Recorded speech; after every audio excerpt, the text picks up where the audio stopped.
Вечерва во кошаркарската Суперлига на Македонија на програмата треба да се одигра третото коло. Дербито се игра во Кавадарци, каде Фен Индустрија пречекува екипата на Работнички во дуел на две непоразени екипи во Суперлигата. Во другите средби Куманово го пречекува Гевгелиски Кожов, а и двете екипи ќе атакуваат на првата победа во оваа фаза. И во третиот надпревар шампионот МЗТ Скопје Аеродром е домакин на Лирија. Надпреварот се игра во спортскиот центар Борис Трајковски. Во водство се тимовите на МЗТ Скопје, Фен Индустрија и Работнички кои имаат по 2 победи без пораз. Следното четврто коло се игра на програмата предстојниот викенд.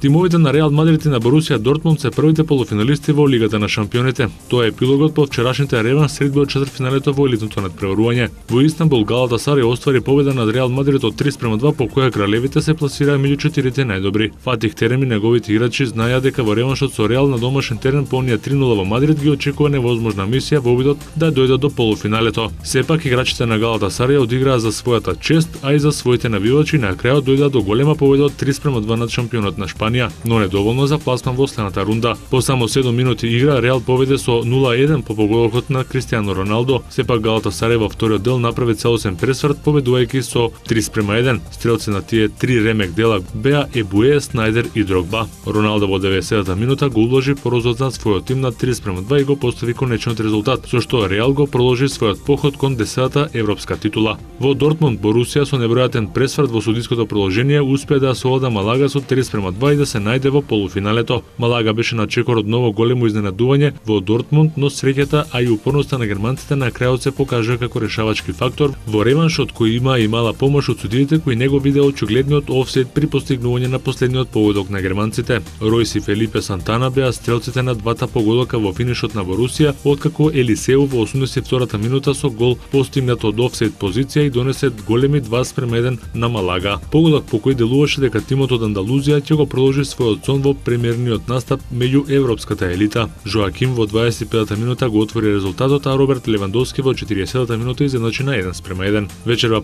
четвртфиналето ќе се комплетира со реванш средбите помеѓу Јувентус и Бајер Мюнхен и Барселона Пари Сен-Жермен.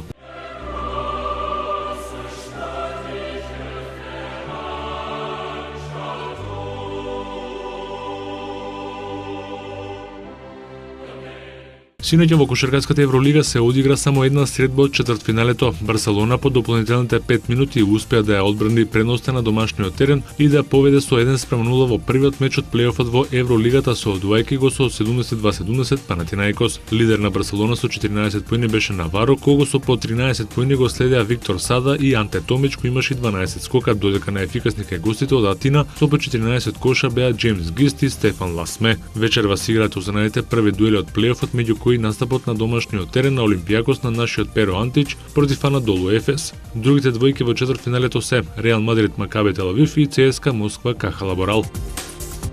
10 средби се одиграа синоќа во NBA лигата. Тимот на Лейкерси, предводени од Брајант и неговите 30 коша, направи пресврт и оствари важна победа над Њу Орлеанс од 104-96. Гасол даде 22 поена и 11 скока, а Двајт Хауард придаде 19 поени за Лейкерси, кои го искористија поразот на Јута и избија на 8-то место на западот. Јута загуби на домашен терен од Оклахома со 80-90. Весбрук со 25 поени и Кевин Дурент со 21 кош беа по обичај најдобри кај молњите. Мо Вилијамс беше најефикасен во противничкиот тим со 19 поени. Њујорк Никс ја продолжи победничката серија на 13 поред.